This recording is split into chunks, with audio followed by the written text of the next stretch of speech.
Hello, namaste everyone. Welcome to this Linux shell scripting video series. So in this video series, we will cover both practical and theoretical concepts of Linux shell scripting.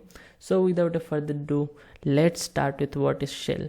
So guys, what is shell, right? So shell is a command line interpreter that provides an interface to the user to communicate with the kernel, right? So it will be more clear in the Linux system architecture diagram, guys. So in the core we have this hardware components, right? So these are the resources. To utilize these resources, because as an user we cannot directly utilize those resources, to utilize those we have a very famous Linux kernel, right? So this kernel help us to utilize those resources. Then on top of that we have shell. This is our area of focus, guys. Shell. Okay, so as I explained, shell is a command line interpreter. So what it do, it takes command from us, from the user, and it interprets them and pass it to the kernel for the further execution. So in Linux environment, guys, we have so many types of shell, right? Some of like Bourne shell, born again shell, C shell, corn shell, right? The famous one is obviously the bash shell, which we are gonna use in this series. Okay, then on top of this we have our applications, that is Vim, Nano, or any other application. Now let's move on to the next slide. Okay, so we have seen what is shell, we know how the Linux system architecture is. Now what is shell scripting? So before that, what is scripting? Okay, scripting is nothing but it is a sequence of command, guys. See here, a series of shell command put together in a file. So that is shell scripting, right? So this is the important point, guys. Shell scripting is interpreted, not compiled. So like we have in C programming, right? Before the program passes it to the operating system, it compiles it to the machine code. So what's the benefit of this? It is more faster, obviously, and interpreted language are most of the time it's slow compared to the compiled one. Okay, so see guys, in majority script programs are mainly it will be dirty. Okay, because our main goal will be write the program and get the job done. That's it. So fine, we will use shell scripting in lots of areas, but it's also important to know, guys, when not to use it. Suppose resource intensive task where speed is a factor, in those cases we shouldn't use shell scripting, because in the last slides, as we saw, it's interpreted, right? So it's bit slow. So when the speed is a factor, we shouldn't use shell scripting. Programs where the complex math is involved, like floating arithmetics and any other operations involved, in those cases also you should avoid shell scripting. Then complex application where you need regular user interaction, so in those cases also we should avoid using shell scripting. Then the programs where we need to implement multi-dimensional arrays and we need to implement complex data structure like linked list, like binary search tree, in those cases also we should avoid shell scripting. Okay, so now guys, we will write a simple shell script. Okay, this will be a very basic hello world program. Okay, so let me open my terminal.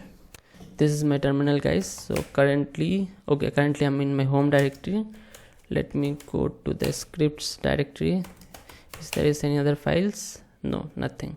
Okay, so we will create that file. Okay, so before that, guys, how to know which shell currently we are logged in? Okay, so you can just directly do echo $0, so it will print the current shell we are using. Okay, now guys, to print the available shell in our system, you can do cat etc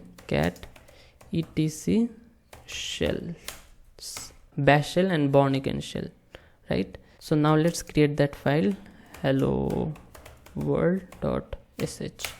okay, press I to go into the insert mode.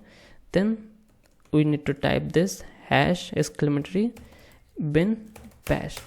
So this line is called, guys, shebang. Okay, not the whole line, this special character. Okay, hash exclamatory, this is called shebang. So what we are doing here, guys, we are telling our OS to use bash as an interpreter. Okay, suppose we are not mentioning it, still it will run. Why? Because by default we are using bash, right?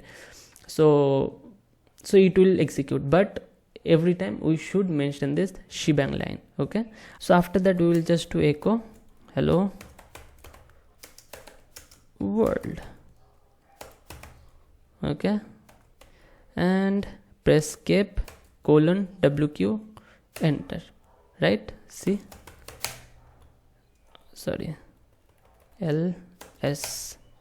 So see guys, this is the file we just created. Okay, and if you know about the permissions guys, see there are no execute permission. Okay, so none of them having the execute permission. So simple. Okay, see here, to execute like dot slash notation. Okay, hello world dot sh. Tell me guys, will it execute? No. Why? It will show permission deny, because we don't have execute permission. Okay, but see, we can still run it with sh, right? We can do like this also guys, right? Bash hello world dot sh. See, it will run. So to make it executable like this, we need to give it a execute permission, right? So how we'll change the permission? chmod, right? chmod plus x means we are giving everyone the execute permission, then the file name, enter. Now see, we have added the execute permission to all of them, and it's also turned to green. So let's execute then. See, this time it got executed, right? So okay, so let me show you. Okay, without this line also it is working or not. Okay, so I have deleted that line. Okay, now let's execute the same. See, still it's running. Why? Because by default I am using which shell? Bash shell. See, bash shell. So it will execute, but always we should mention that which interpreter we should use, right? So pin bash. Okay, so that's pretty much it for today's video guys. Thanks for watching. Stay tuned for the upcoming videos guys. This series gonna be fun. So again guys, thanks for watching. See you in the next video. Bye bye.